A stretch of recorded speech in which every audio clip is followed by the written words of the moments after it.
Hello everyone, this is Farah Noor. I hope you all are doing well. So आज का हमारा topic है causes of cancer. ये जो टॉपिक है ये इसलिए भी इम्पोर्टेंट है क्योंकि अगर हमें पता होगा कि किन किन वजह से कैंसर हो सकता है तो शायद हम उनसे बच सकें। क्लियर? तो दूसरा ये है कि इसकी इम्पोर्टेंस इसलिए भी ज़्यादा है क्योंकि इस टॉपिक पर बहुत सारे एमसीक्यूज़ बनते हैं। अब बात करते हैं फिजिकल और केमिकल एजेंट्स की। तो ये होते क्या हैं? तो physical and chemical agents that can cause cancer. तो इनसे क्या होता है? कैंसर कॉज होता है और इन्हीं को हम बोलते हैं कार्सिनोजन। तो कार्सिनोजन वर्ड निकला है कैंसर से और जीन्स मतलब जनरेट करने वाला या पैदा करने वाला, यानी कि जो फैक्टर कैंसर कॉज करते हैं उन्हें हम कार्सिनोजन कहते हैं। इनको जनरली हमने 4 पार्ट में डिवाइड करा है: physical, chemical, radiation and biological. ठीक, फर्स्ट है हमारा फिजिकल एजेंट। तो फिजिकल क्या होते हैं? फिजिकल जैसे कि आपने देखा होगा सिगरेट स्मोकर्स होते हैं, टोबैको स्मोकिंग करते हैं, टोबैको चबाते हैं। ठीक है, जैसे कि हम बात करें बीटल जिसको सुपारी हम कहते हैं, वो लोग उसको भी चबाते हैं, तो उनको काफ़ी सारे कैंसर हो सकते हैं। ठीक है, तो जैसे मैं सिगरेट स्मोकिंग की बात करूं तो 50 टाइप के डिसऑर्डर्स सिर्फ और सिर्फ सिगरेट स्मोकिंग से होते हैं, प्लस कई सारे ग्लैंड्स के कैंसर भी इंक्लूडिंग यूरिनरी ब्लैडर का कैंसर भी स्मोकिंग कॉज कर सकता है। तो स्मोकिंग खुद ही बहुत ही डेंजरस बीमारी है खुद ही में। तो जैसे हम बात करते हैं कांगरी कैंसर की, तो कांगरी एक स्पेशल टाइप का पॉट होता है जिसमें कि लकड़ियां जो जलाकर रखी जाती हैं और उसे बॉडी से चिपका दिया जाता है। कश्मीरी उसको यूज़ करते हैं ताकि ठंड में थोड़ी गर्मी मिल सके, तो इनसे भी कैंसर हो जाता है। Now next one is chemical agents. तो एक बहुत ही बड़ी वैरायटी है, बोले तो बहुत ही बड़ी ब्रांच है। Different types of chemicals cause cancer. तो इसमें इंक्लूड है, हम बात करें जैसे डाई वर्कर्स की। जो डाई वर्कर्स होते हैं ना, जहाँ डाई एजेंसी होती है, जहाँ कपड़ों को कलर किया जाता है, तो उन वर्कर्स को यूरिनरी ब्लैडर कैंसर काफ़ी ज़्यादा देखा गया है। अल्कोहल कंजप्शन हो गया, तो अल्कोहल बहुत सारी बीमारियां करता है, जैसे लिवर सिरोसिस, आपका लिवर बिल्कुल डैमेज हो जाएगा और साथ ही में आगे चलकर ट्यूमर फॉर्मेशन भी करवा सकता है। तो इनके अलावा हम बात करें एक्सेस यूज़ ऑफ फैट, तो काफ़ी सारी आर्टिफिशियल चीज़ें इंक्लूड होने लगी हैं, तो वो चीज़ें भी कैंसर की रिस्क को बढ़ा देती हैं। उसके बाद बीफ की बात करें तो बोवल कैंसर, जो लार्ज इंटेस्टाइन के जो कैंसर जनरली देखे गए थे उस टाइप के कर सकता है। उसके बाद फूड इंडस्ट्री आजकल ऐसी हो चुकी है जहाँ पर जो आपको जो आर्टिफिशियल चीज़ें यूज़ की जा रही हैं वो काफ़ी अबंडेंट अमाउंट में कैंसर कॉज कर रही हैं। क्लियर? आगे हम देखते हैं। उसके अलावा हार्मोनल इन्फ्लुएंस, ये भी केमिकल में इंक्लूड है, बिकॉज केमिकली हार्मोन प्रोटीन होते हैं तो उसको भी केमिकल में इंक्लूड किया गया है।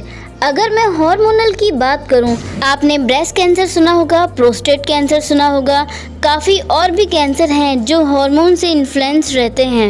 रेडिएशन की हम बात करें, ये बहुत कॉमन हो गया और हमने सुना भी है। तो रेडिएशंस जनरली एक्स रेज हो गया, यूवी रेज हो गया, कॉस्मिक रेज हो गया, तो ये सब कैंसर कॉज करते हैं। तो आप ये सोच रहे होंगे कि एक्सरे तो जनरली हम करवाते रहते हैं, तो क्या उससे भी कैंसर हो सकता है? तो नहीं, फ्रीक्वेंसी का मैटर रहता है। अगर फ्रीक्वेंसी और ड्यूरेशन ऑफ एक्सपोजर, यानी कि जो वहाँ पर वर्कर्स रहते हैं उनको बाई चांस हो सकता है क्योंकि वो बहुत ही कॉन्स्टेंटली एक्सपोज में रहते हैं एक्सरेज के। सेम ही यूवी रेज का ही काफ़ी लोगों का डाउट रहता है, क्या सनलाइट से भी होता है कैंसर? क्योंकि सनलाइट में यूवी रेज होता है। तो सुनिए, ऐसा नहीं होता। अगर हार्मफुल रेज बार बार एक्सपोज हो रही हैं और ड्यूरेशन ऑफ टाइम ज़्यादा है एक्सपोज होने का, तो हाँ हो सकता है। इसके अलावा कैटरेक्ट कॉज कर सकती हैं यूवी रेज। कैंसर बहुत रेयर है पर हो भी सकता है। नेक्स्ट है न्यूक्लियर बॉम्ब। जैसे हमने देखा है हिरोशिमा और नागासाकी में जब बॉम्ब फटा था तो उसका रेडिएशन पूरी कंट्री में फैल गया था और काफ़ी ज़्यादा तादाद में ल्यूकीमिया के केसेस 5-10 गुना बढ़ गए थे, उससे भी ज़्यादा बल्कि। ये एक चीज़ देखी गई थी, उसकी रेडिएशन से निकलने वाला। ना बायोलॉजिकल एजेंट्स की बात करें तो हम बायोलॉजिकल एजेंट्स की बात करते हैं तो उसमें कई सारे पैरासाइट्स आते हैं, वायरस आते हैं। Virus one of the agent that can cause cancer. अगर मैं पैरासाइट्स की बात करूं तो पैरासाइट्स में शिस्टोसोमा कैंसर कॉज करता है। उसके अलावा अगर मैं वायरस की बात करूं, ये बहुत ज़्यादा इम्पोर्टेंट है। वायरस भी कैंसर कॉज करते हैं। सुनने में अजीब लगेगा पर हाँ, वायरस कैंसर कॉज करते हैं। जनरली हम बात करें हेपेटाइटिस बी एंड सी, तो जब बॉडी में ये अपना अबंडेंस बढ़ा देते हैं तो ये कैंसर कॉज कर सकते हैं। कौन सा? हेपेटोसेलुलर, यानी कि हेपेटाइटिस लिवर की बीमारी थी तो कैंसर भी वहीं का ही करेंगे। इसके अलावा हम बात करें कापोसी सार्कोमा की, तो आपने एड्स में देखा था, जब एड्स में जब इम्यूनिटी बहुत ज़्यादा वीक हो जाती है तो कापोसी सार्कोमा स्किन कैंसर हो जाता है। इसके अलावा हम बात करें Epstein Barr virus, EBV, human papilloma virus, HPV, cytomegalo virus, CMV, तो ये अलग अलग तरह के वायरस हैं और ये अलग अलग तरह के कैंसर कॉज कर सकते हैं। और जनरली हमने देखा है ह्यूमन पैपिलोमा वायरस ज़्यादा एसोसिएटेड था सर्वाइकल कैंसर से। और अगर हम प्रेजेंट की बात करें तो प्रेजेंट में सर्वाइकल के कैंसर बहुत ज़्यादा तादाद में बढ़े हैं। Now moving on, oncogenic virus. तो ऑन्कोजेनिक वायरस क्या होते हैं? वो वायरस जो कैंसर कॉज करते हैं उन्हें हम ऑन्कोजेनिक वायरस कहते हैं। ऑन्को मीन्स कैंसर और जेनरेट मीन्स जनरेटिंग, मतलब कैंसर जनरेट करने वाला। अब बात करते हैं सेल्यूलर प्रोटोऑन्कोजीन की, तो ये लाइन अलग है ऑन्कोजेनिक वायरस से, ठीक है। तो अब ये सेल्यूलर प्रोटोऑन्कोजीन होते क्या हैं? तो हमारी बॉडी में जो जनरली नॉर्मल सेल्स हैं उनमें कुछ फैक्टर्स होते हैं, तो ये फैक्टर्स जनरली नॉर्मल सिचुएशन में नॉर्मल रहते हैं। अब मान लीजिए ये आपकी बॉडी का सेल है, यानी कि नॉर्मल सेल है, उसके अंदर नॉर्मल ग्रोथ फैक्टर्स हैं यानी जीन्स हैं। अब मान लीजिए ये नॉर्मल सेल यूवी रेज से एक्सपोज हो गया, मतलब यूवी रेज इस पर पड़ गया हार्मफुल वाला, तो अब ये इस कंडीशन में एक्टिव हो जाएगा और कैंसर कॉज करेगा। तो आपके माइंड में एक क्वेश्चन आ रहा होगा, अगर कोई भी केमिकल एजेंट या फिजिकल एजेंट या रेडिएशन एजेंट इस नॉर्मल सेल पर नहीं पड़ता लाइफ में कभी भी, तो क्या कैंसर कॉज नहीं करता ये? तो हाँ, ये कैंसर कॉज नहीं करता।